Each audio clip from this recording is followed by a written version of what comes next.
La minería a cielo abierto avanza sobre territorios latinoamericanos, con la promesa de desarrollo y empleo. Sin embargo, las promesas se desvanecen y lo que queda es un profundo daño ambiental, social y sanitario. Bienvenidos, bienvenidas. Esto es Enfoque con Alejandra Patrone. Hoy, junto a Manuel Fontela, él es doctor en estudios sociales de América Latina y licenciado en filosofía latinoamericana, con quien vamos a profundizar en este tema. ¿Cuáles son las consecuencias del extractivismo? ¿Quién gana y quién pierde en esta ecuación? Suscríbanse a Enfoque y dejen sus comentarios. Los leo. Vamos ahora a un contacto con Argentina, más específicamente a Catamarca. Allí se encuentra nuestro entrevistado. Enfoque. Geopolítica, investigación, relaciones internacionales. Enfoque. Una mirada profunda y decolonial a los hechos más importantes de nuestra historia. Manuel, bienvenido a Enfoque. ¿Cómo estás? Es un gusto recibirte. Bueno, muchas gracias. Muy bien, contento de poder conversar y compartir un rato con todos ustedes. Manuel, ¿cuáles son los principales efectos de la minería a cielo abierto sobre los ecosistemas locales? Y la verdad son cada vez más graves y cada vez más terribles a medida que el extractivismo se intensifica, tanto en tecnología como en tiempo, como en la velocidad del mercado que se le imprime al extractivismo. Nosotros acá en Catamarca tenemos un poco trágicamente casi todos los extractivismos. Tenemos mega minería a cielo abierto de cielo, de oro, de cobre, tenemos mega minería de litio. Tenemos la frontera de soja que se está extendiendo mucho, así que la verdad que vemos una multiplicidad de impactos ambientales.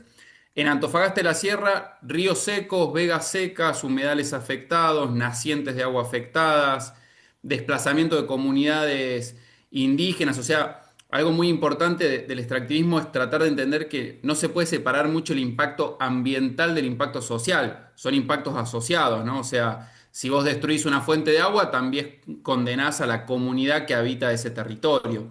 Entonces, en Catamarca lo que vemos es, por ejemplo, en localidades como Andalgalá, como Fiambalá, como Antofagasta de la Sierra, que son todos lugares donde hay extractivismo de litio o de oro, lo que vemos es que se afecta tanto la naturaleza como las comunidades humanas, ¿no? O sea, hay ríos que se secan, hay un caso muy famoso aquí en Catamarca que es la vega del río Trapiche, un río de 11 kilómetros en Antofagasta de la Sierra, que fue secado por la empresa Livent.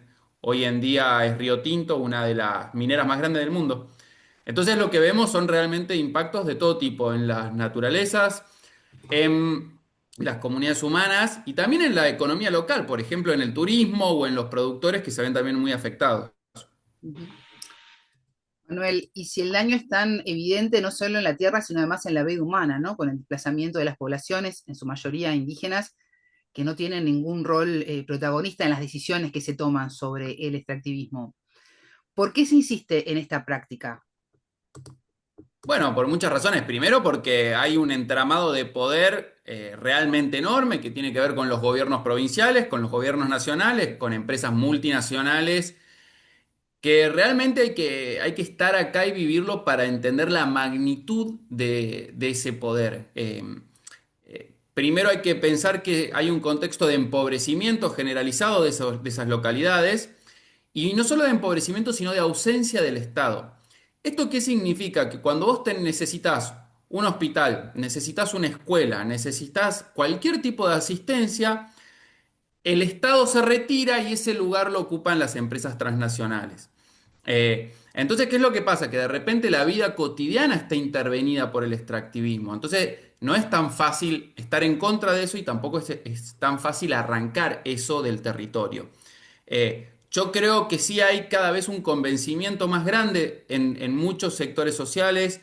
Te diría que incluso un convencimiento en muchos trabajadores vinculados a la actividad minera de que el extractivismo no es una solución para estos pueblos, porque genera mucho daño ambiental, genera mucho conflicto social. Nosotros en Catamarca hace 30 años que tenemos la promesa de desarrollo, la promesa de progreso y no se cumple. Y eso en los pueblos ya se ve, se escucha, es un conflicto permanente.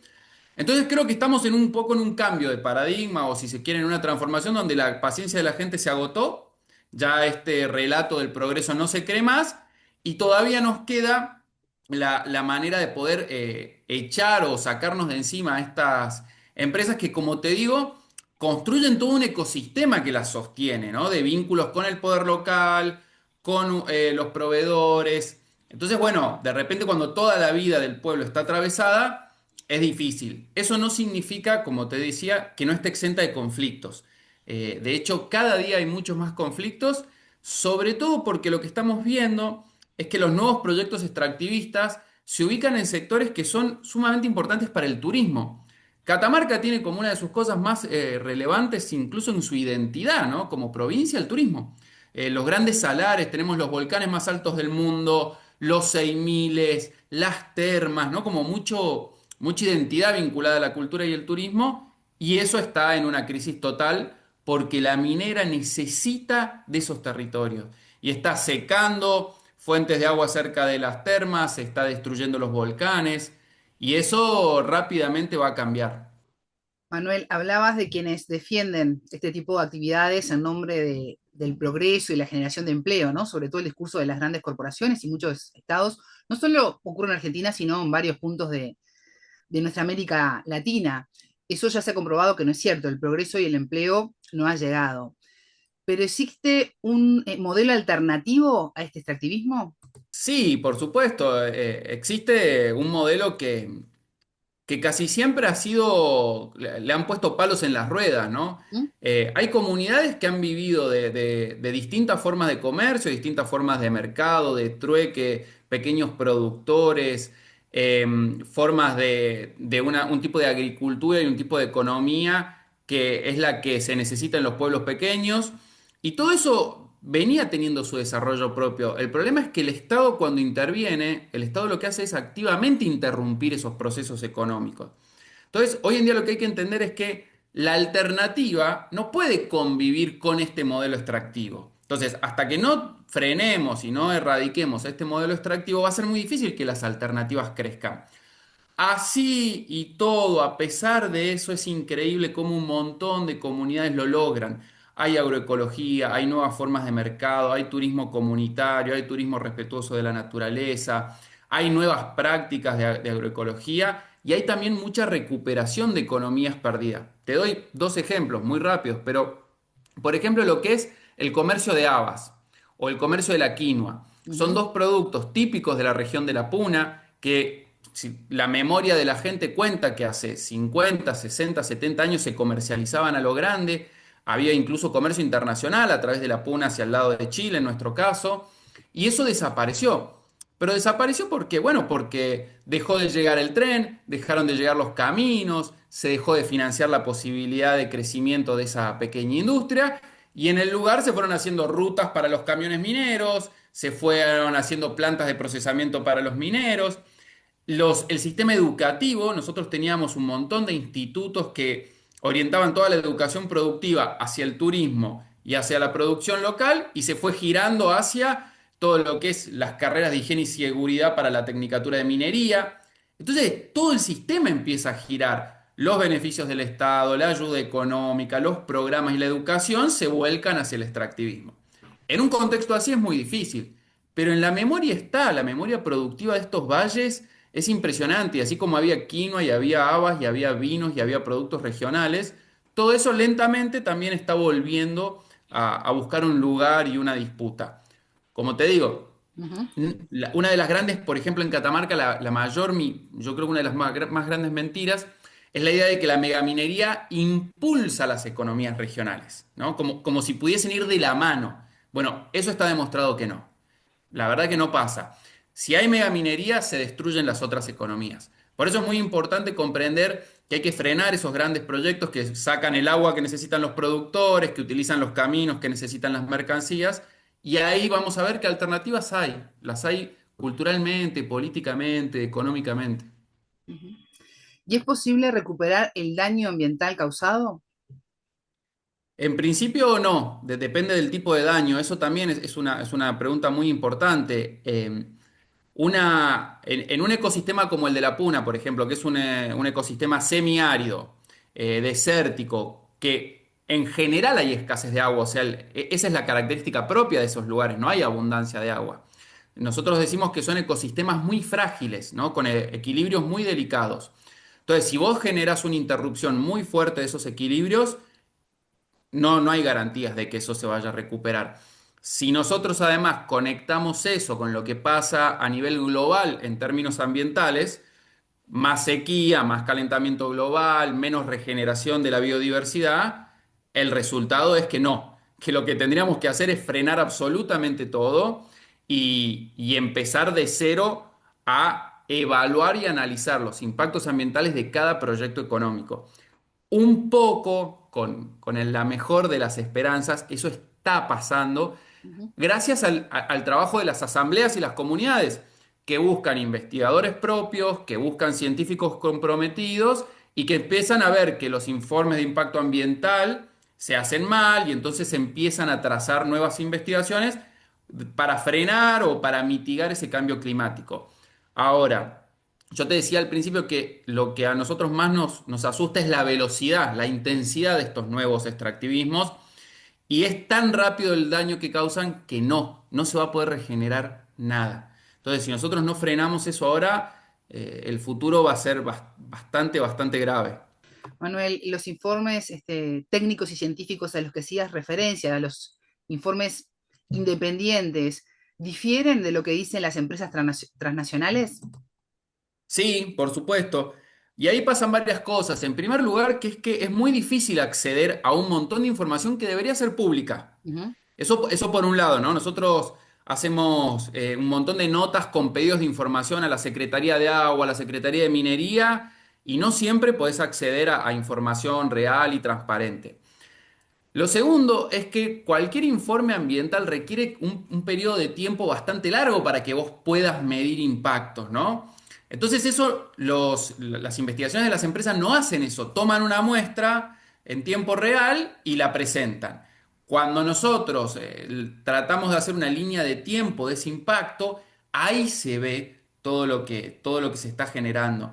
Entonces, muchas veces las empresas se escudan o el gobierno se escuda en que sí, miren, acá tenemos el informe. Pero claro, el informe no representa verdaderamente lo que está pasando en el territorio. Por eso es muy importante trabajar también con la perspectiva de los sujetos que viven y que son los afectados directos. En el caso de Antofagasta, por ejemplo, que es uno que nosotros conocemos mucho aquí en Catamarca, hay 7 proyectos mineros sacando de un solo río, ¿no? Son 7 proyectos de un río. Cada empresa presenta lo que ellos sacan del río, pero nadie presenta el acumulativo. Cuando vos sumás el impacto ambiental de los 7 proyectos sobre un mismo territorio, el resultado es muy distinto, ¿no? Es algo sumamente simple eso. Y sin embargo, el gobierno no lo pide, las empresas presentan cada una su impacto por separado y ahí no podés nunca saber efectivamente lo que va a pasar. ¿Y quién te dice lo que está pasando? La gente que vive ahí, que ve que el caudal disminuye, que ve que en una época determinada, en marzo, ya había determinado caudal y estás en abril y todavía no tenés ese caudal. O sea, hay que ahí interactuar la perspectiva local con lo que podemos construir en términos de ciencia. ¿Y qué podemos hacer? Ya te lo pregunto como en tu rol de activista para comenzar a revertir esa situación y concientizar al mundo de lo que está pasando realmente. Yo creo que lo que hay que hacer es reforzar el trabajo presencial en cada territorio. Ujú. Estamos en una época donde si bien las redes sociales ayudan mucho, la visibilidad a través de los medios ayuda un montón, eso tiene un techo. Y nosotros tenemos que empezar digo nosotros, todos, Sí. comunicadores, docentes, investigadores, trabajadores de cooperativas, personas que trabajan desde el lado de la producción económica, etcétera, empezar a llegar a esos territorios, porque ahí es donde creo yo se está pudiendo hacer la diferencia. En nuestro caso, incluso desde la perspectiva legal, con toda la información que vos construís en un territorio, tenés muchas más chances de desarrollar un proceso legal a favor de las comunidades y a favor del ambiente. Como investigador también, si vos no lográs ir al lugar y comprometerte con la gente y pasar un buen tiempo ahí, es muy difícil que entiendas todas las dimensiones del problema. Entonces yo creo que lo que nosotros, por ejemplo, como asamblea tratamos de generar son muchos espacios de encuentro en los territorios. Ahora aquí en Catamarca, en octubre, Se hace el Contraseminario del Litio, es un evento internacional que se generan desde comunidades indígenas y asambleas, donde vienen comunidades de Salta, de Jujuy, de Chile y de Bolivia, y nos encontramos y vamos al territorio y mostramos la presencia y las experiencias de muchos lugares de lo que está pasando. Porque eso ayuda a que en los pueblos se vea eso también, se genere esa conciencia, esos cambios, y también desde una perspectiva política, porque eso genera la posibilidad de contrarrestar el discurso del gobierno y de la empresa, que suele tener más herramientas, mucha más plata, mucho más tiempo para dedicarle que nosotros, que tenemos que ocuparnos de nuestras vidas, familias, trabajos y nuestras luchas, ¿no? Pero mi sensación es esa, es que cada vez hay más gente comprometiéndose territorial y localmente, y que creo que ahí se están dando las grandes victorias también. Vamos a seguir muy atentos a todo lo que ocurra, por supuesto. Vamos a contactarte en octubre, tal vez antes, para poder avanzar por el tema del litio, otro tema que impacta a nivel mundial. Manuel Fontenla, doctor en Estudios Sociales de América Latina, licenciado en Filosofía Latinoamericana. Muchas gracias por estos minutos con Enfoque. No, por favor, muchas gracias a ustedes por ocuparse de este tema, y por supuesto encantado siempre a compartir desde acá, desde Catamarca y Argentina, lo que está pasando. Un saludo grande. Enfoque.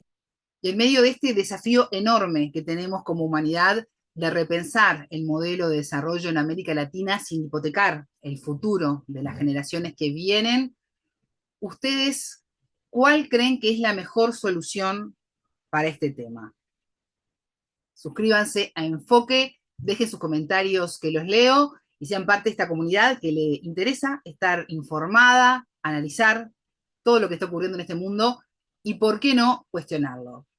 Tengan todos ustedes una excelente jornada. Buena vida para todos. Enfoque. Geopolítica, investigación, relaciones internacionales. Enfoque. Una mirada profunda y decolonial a los hechos más importantes de nuestra historia.